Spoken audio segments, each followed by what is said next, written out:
Hello, Vincent. Hello, Babak. Very happy to have with you today our podcast from ThinkMacro, our podcast channel where we only discuss about our macro views.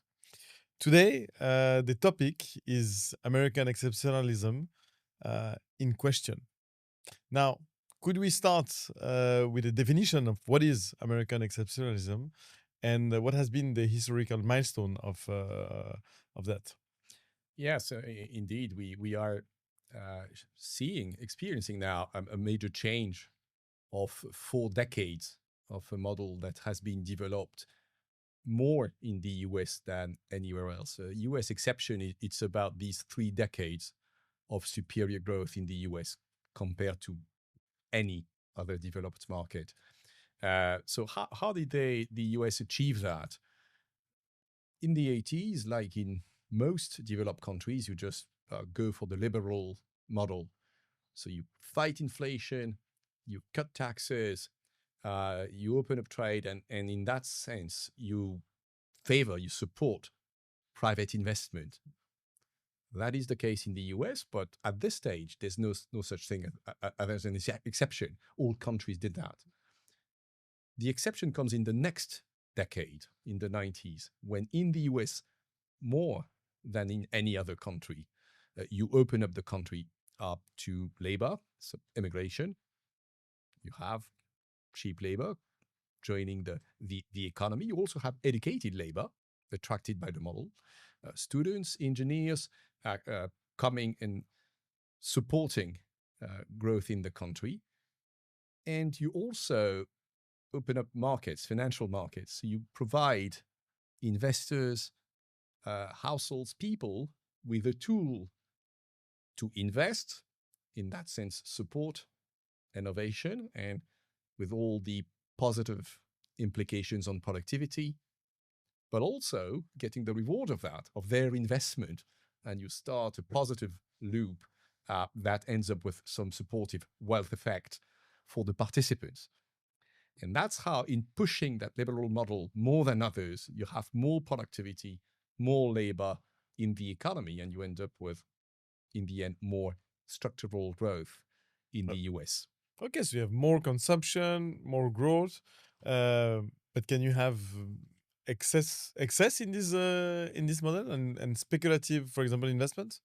Yes, as for anything successful, as you might have expected, there's speculation behind, because a lot of people want to participate, seeing the performance of assets, particularly want to join the party, and that inflated a bubble in the late 90s, and that bubble at some point bursts, and you had to reboot the system.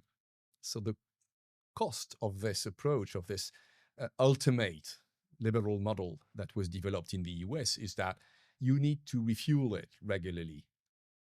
In the early 2000 years, after the collapse of equity markets, you had to rebuild confidence. The model lies a lot on confidence of its consumers, of its investors. No problem at this stage. You can cut taxes, you can cut rates. Confidence comes back, you restart, and you have another 5, 6, 7 years of very strong growth. But then the next problem is that refuel takes more and more.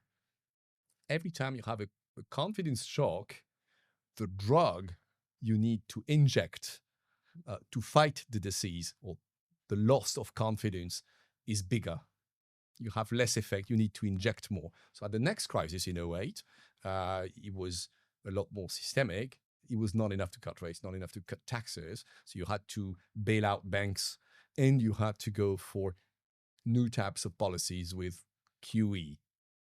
And lately, with COVID, third big confidence shock we had more recently, even more interventions with massive liquidity injections way beyond the standard orthodox monetary tools and fiscal tools you would use in a normal world.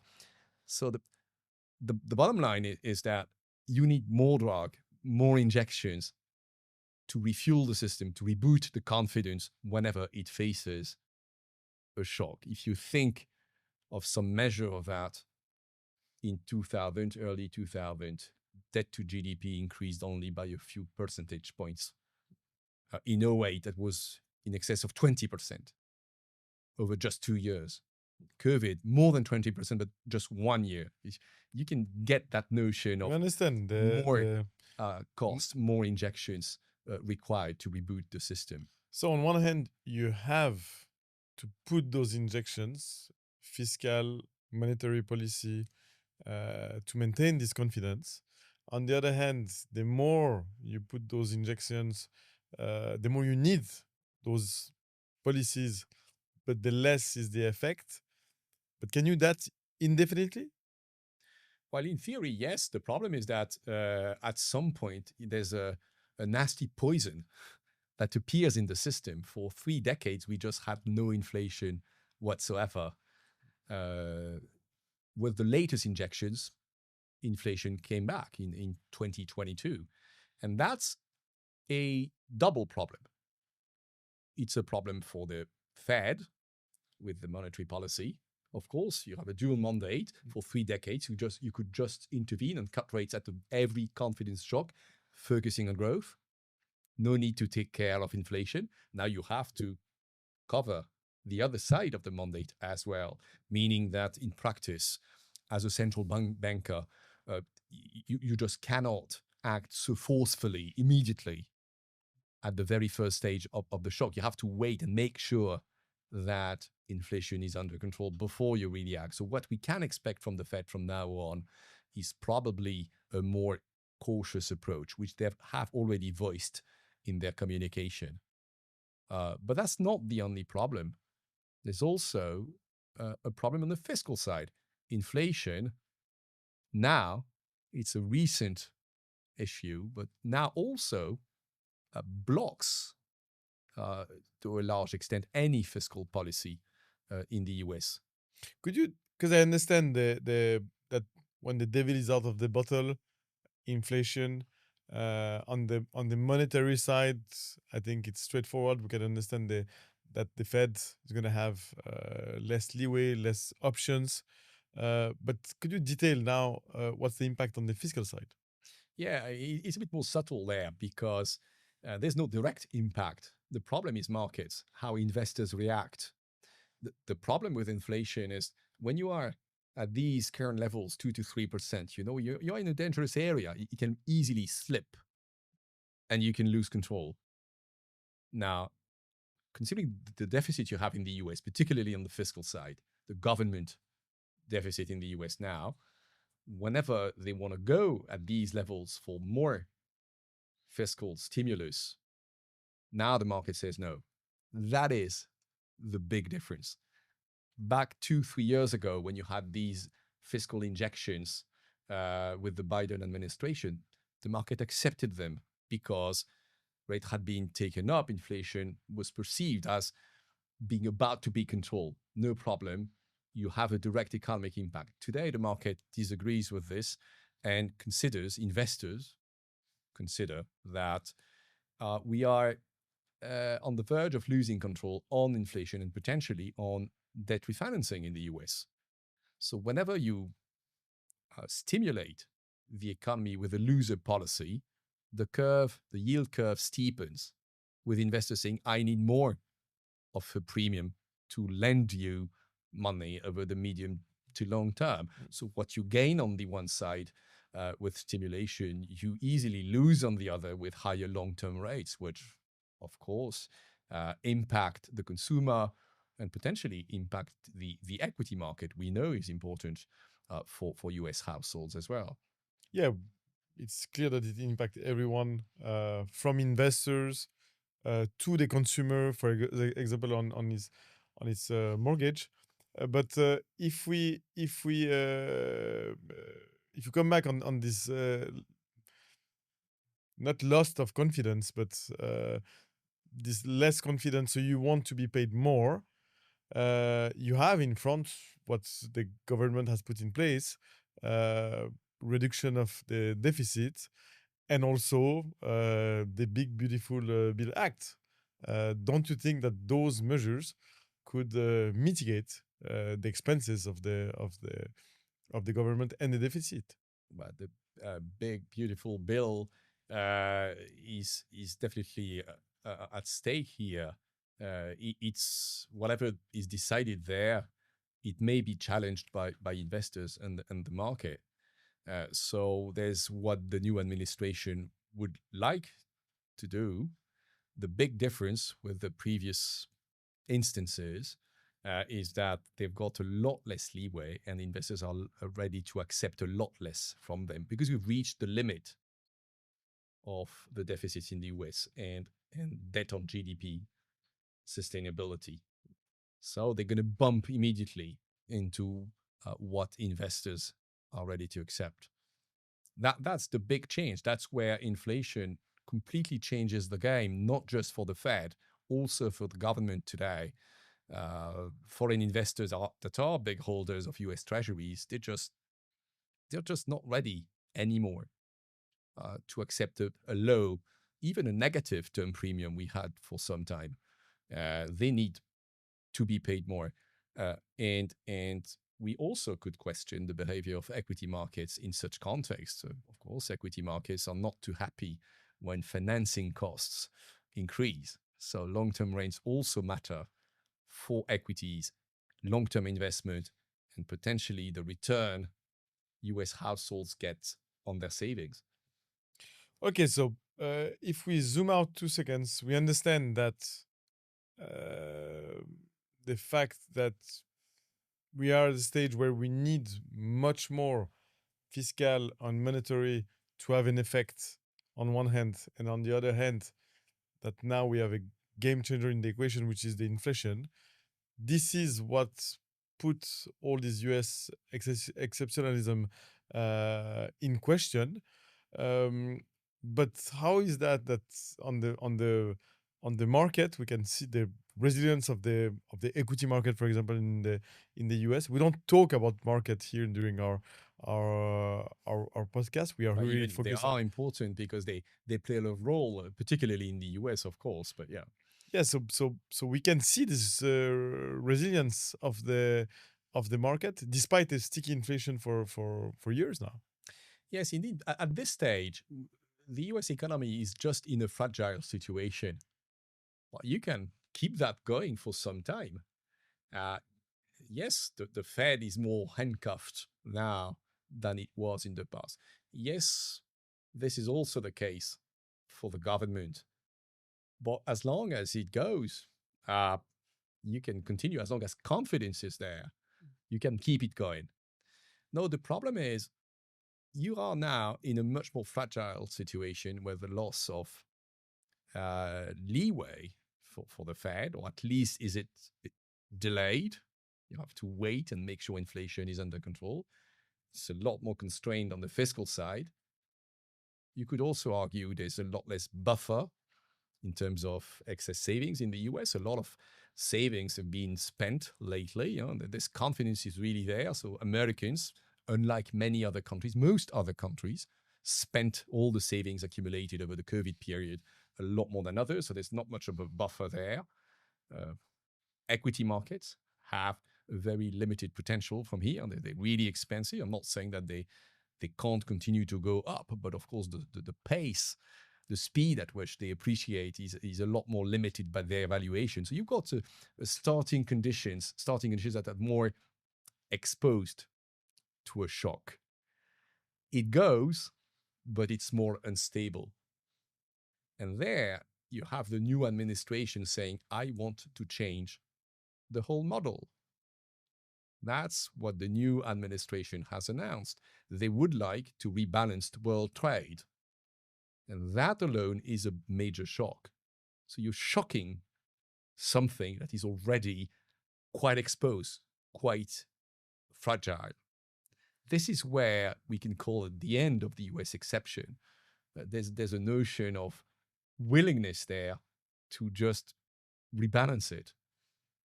But somehow, the fact that the U.S. administration wants to change global trade could make us think that the analysis of the situation is right.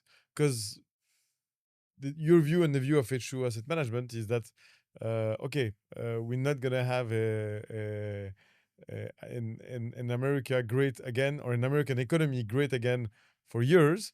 But here, the fact that you want to shock trades is probably maybe a good way to bring the economy maybe back again. Yeah, the diagnostic is not bad. Indeed, you have a model that is good, it's a strong one, but it leads to overconsumption. With more confidence, you get more return on your asset, which means more confidence, more consumption, and that loops, and you end up with an over-consuming economy. In the US today, you're talking almost 85% of the economy is driven by consumption, and this is enormous. You're more like in the 70, 75 in Europe, in Japan, and a bit more than 50 in China, for instance. So it's an over-consuming economy. So yeah, it does make sense to try and rebalance that now that you know that you've sort of exhausted the current model and you're losing the safety nets that enabled you to reboot it every time there was a shock. So that makes complete sense to do that. Now, the issue is it's an enormous task. There's a lot to do there. You need first to accept to slow down in the US. You need to accept to consume less, meaning less growth, because that's the number one engine of growth in the US. Possibly you would like other countries to consume more, and that would really help this rebalancing. And why not? Being helped by a weaker currency, that would definitely help in the process. But you can see that it's not just a task for a few weeks or months. There you're talking of a major change. And if you were Trump, would you impose those tariffs so that because American consumer is the biggest and the greatest consumer in the world, to get your growth from this angle? There's a lot of pros and cons on the approach there of the new administration. I'm not going to enter a debate on that point. But what we can say is that regardless of where we end up with tariffs, now, I mean, they've already shaken the economy enough to slow it down substantially. As we said, you're starting from a fragile point, which had not been the case in the previous even 30 years. It's the first time really you have starting conditions in the economy today that are exposed to a shock.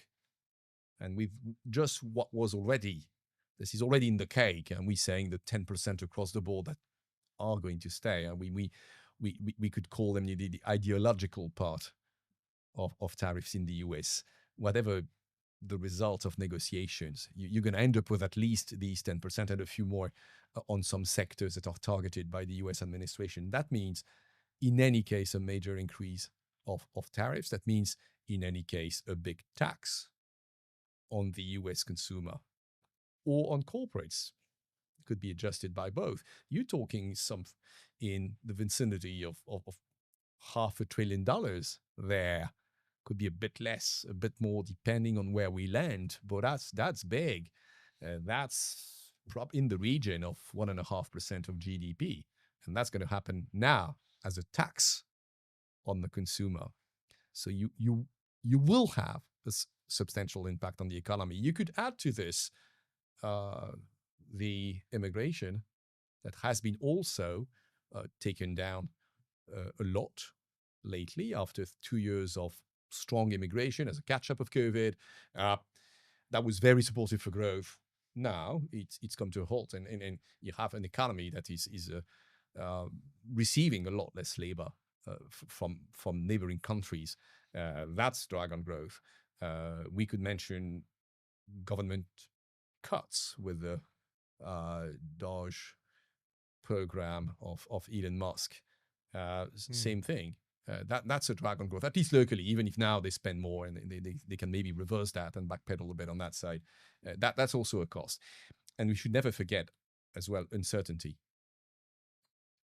A big part, and we said it at the beginning, the whole purpose, the whole starting point of that model was about creating a context, some visibility. You could see far away, no inflation, good, strong, solid financial markets. You can invest for years. You can take risk, supporting innovation, productivity, and so on, and getting the reward of that. Uncertainty kills that. Maybe just for some time, hopefully, it won't last. But that alone has a major impact, particularly on the American model, where uh, certainty, stability matters a lot. So at the end of the day, you will have a US economy that slows down substantially in the second half of this year. It's already in the cake, and we're going to see it in the hard data very soon. I think everybody agrees on this, or no one will disagree with the fact that we have more uncertainty. That there is this quote from Lenin that says, "Sometimes nothing happens during decades, and sometimes you have decades that happen during weeks." We all feel that those 6 first months of the year we had decades happening, but the picture you're painting is pretty dark for the U.S. economy and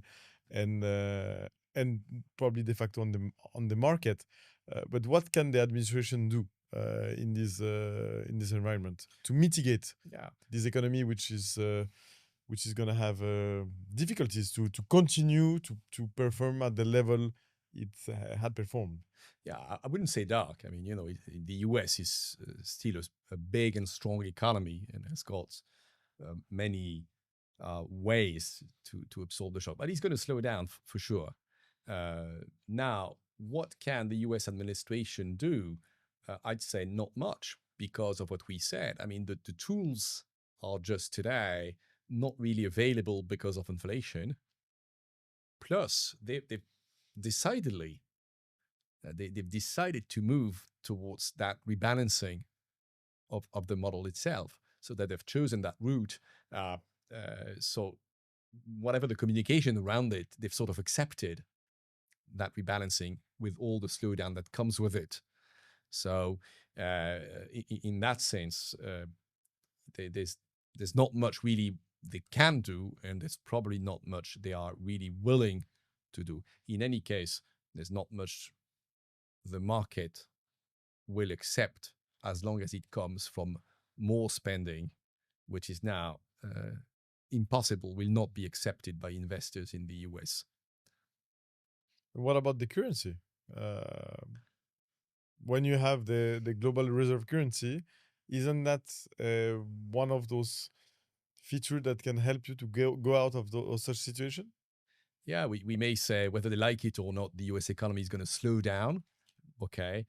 On the currency, it is something the new administration has been more vocal about. They would be quite happy with a weaker currency. They've said it in a number of occasions, and that makes sense.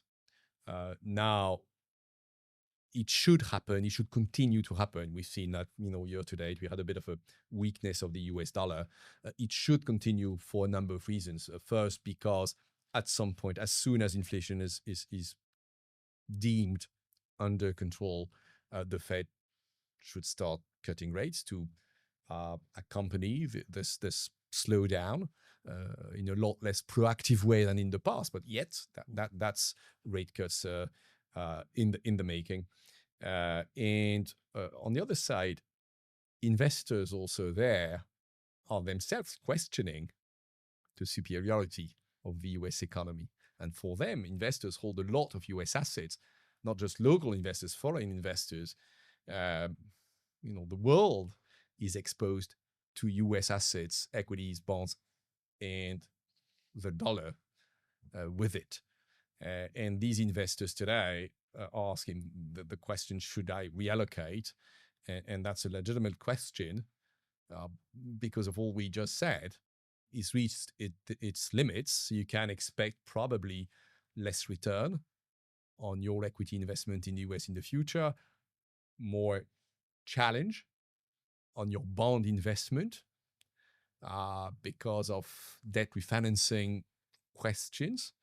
And in turn, you can expect at some point a Fed that comes on the loser side progressively and takes the dollar down. You already have some foreign investors that are hedging more their exposure of US assets today. So the process has already started. It's not just speculation having taken long dollar position off the table. There's more to it already in the market. So you would expect, we definitely expect the dollar To to weaken weaken over just not the coming quarters, probably even the coming years. but it won't be enough. No, I mean that's not enough. You need to reform a lot. I mean, you need again first to, as we said, there's three big conditions for that. It's a long process. The share of consumptions in the US needs to come down. A weaker dollar will help, and the rest of the world should consume more. But you know the old quote says when the US sneeze, the rest of the world catch a cold. What's going to be the impact with the rest of the world? How would other economies, Europe, Asia, will react if the American consumer, the number one consumer in the world, consumes less? Uh, Unlike previous instances, we would expect the rest of the world to absorb the shock. Because essentially the starting conditions are different. We said in the US, not much savings left, not much potential of wealth effect on equities that saved the year last year. Equities, not much leeway on the fiscal side, on the monetary side.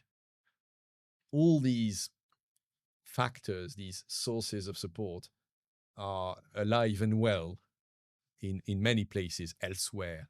If you take Europe, for instance, you have fiscal leeway. You've seen Germany today is launching an important program of spending. It's not the case of the whole region, but as a whole, the region has got some leeway the US hasn't. On the monetary side, the ECB can definitely cut rates easier. There's no such thing as demand inflation you could lose control of. So the ECB is in a much easier position to continue to cut rates. You got another source of support here. As for savings, Europe, like many other regions, has not tapped much in its post-COVID savings. So the US is a bit of an exception there. So you got three big dimensions already where other countries, Europe, are in a much better position. We could even add financial markets. I mean, most other countries are a lot less exposed to financial markets, so a lot less sensitive, for good and bad, to the performance of equities. When it's strong, like last year, it boosts US growth relative to anybody else. But when it turns volatile, as is the case this year, it has a bigger impact on US households than on any other household worldwide. So Europe could benefit from this situation. And what about China? Yeah, I wouldn't say benefit, but I would at least weather the shock. You have the safety nets, missing safety nets in the US. You have them in Europe. And to a large extent, the same can be said of China. Yes, and even more, China has got today the potential to reshape its growth towards more consumption. China is in this faced a big, long transition phase over the last 12 years. It had to digest a housing bubble. It had to digest an overinvestment in its economy, stabilize its financial markets. There was a lot to do in China, but we're now reaching that point where you have now the preconditions for a reshuffle of its growth model towards more consumption and less dependence on exports and investment. But it's something we're hearing for years. China consuming, being more consumers than exporters.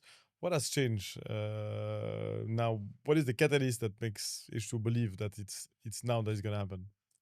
It's a lot less timed than the US side, because in the US we know that that's the willingness of the new administration and they're doing what it takes to reshape the model. In China, it's a lot smoother, but yet we are about there. Take the housing bubble. It's now well deflated. Supply of housing, of real estate is now, smoothly lending on structural demand you have there. So that's a bubble that is over. That means for Chinese households that they can tap into their precautionary savings they had in the past to cover that risk.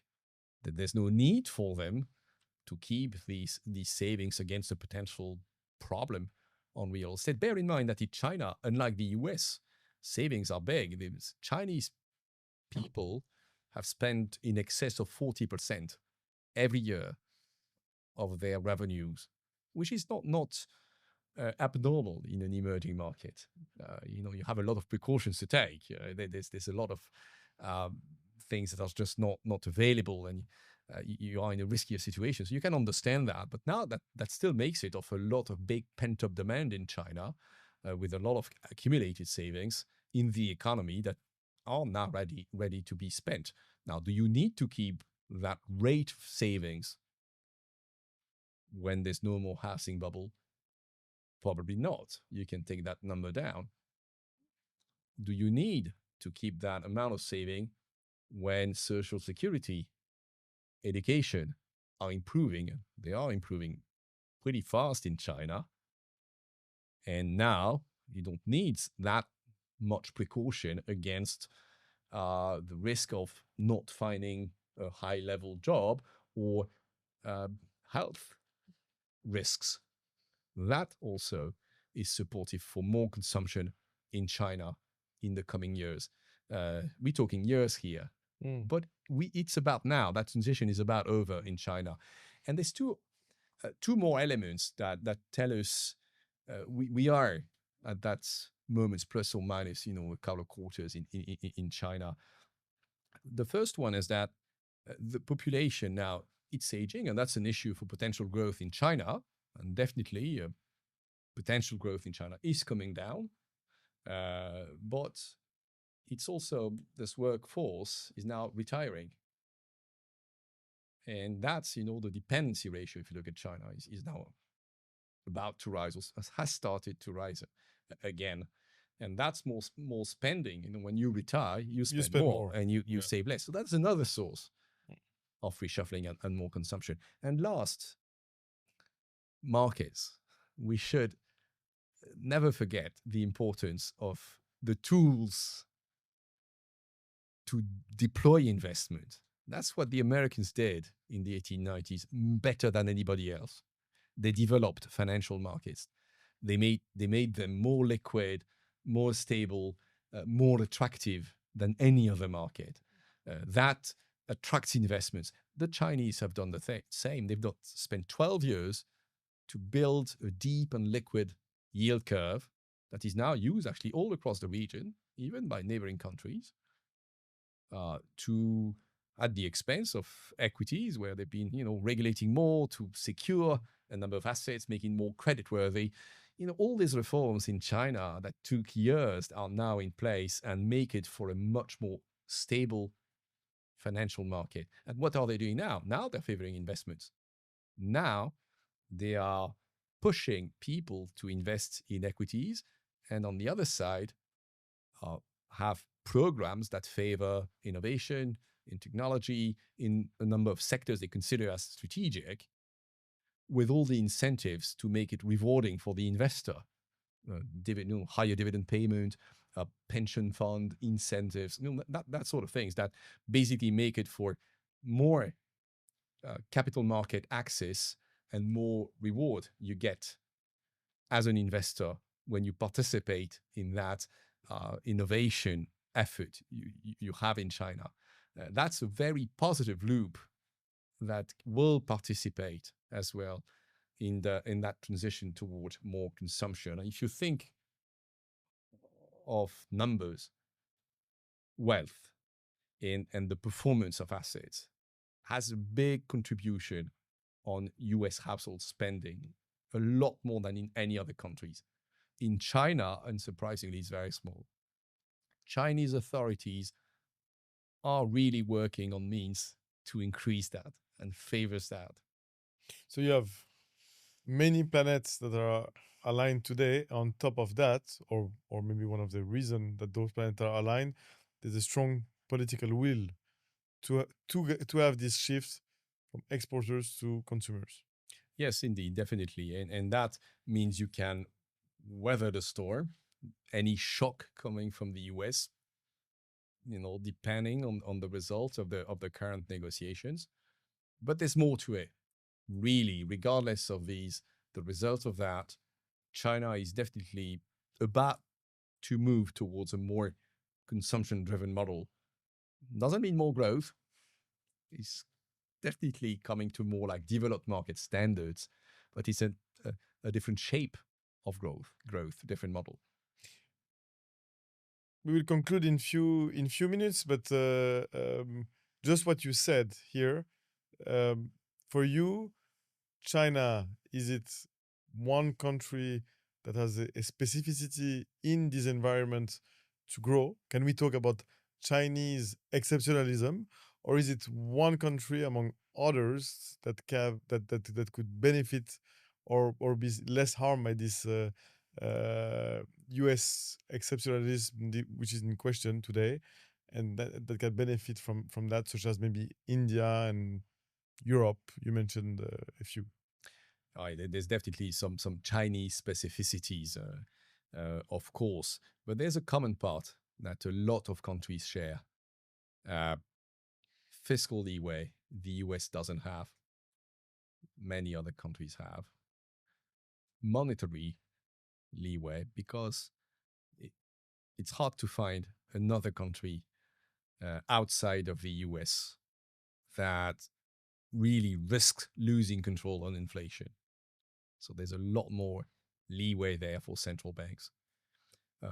And savings.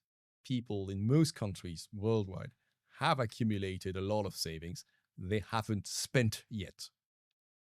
So that makes it for really three solid starting conditions that should enable most of the rest of the world, say, absorb a shock from the US.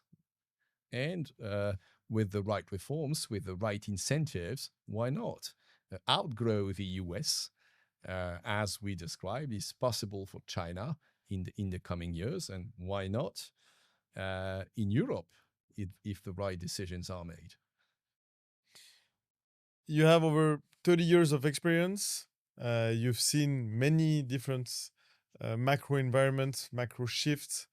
How would you rank the shift we're living now in terms of magnitude and in terms of impact and in terms of length for it to materialize and to have an impact on the market? We had many different environments in markets and in the economy over the last 30 years. Big, small shocks, some systemic, some more exogenous. Yeah, we had a lot of things. Now, this one is more about the transition. So that makes it very different. You're talking about something gradual. As we said, it is going to take a while to rebalance. If we ever manage to move toward that rebalancing of world trade, that remains to be seen.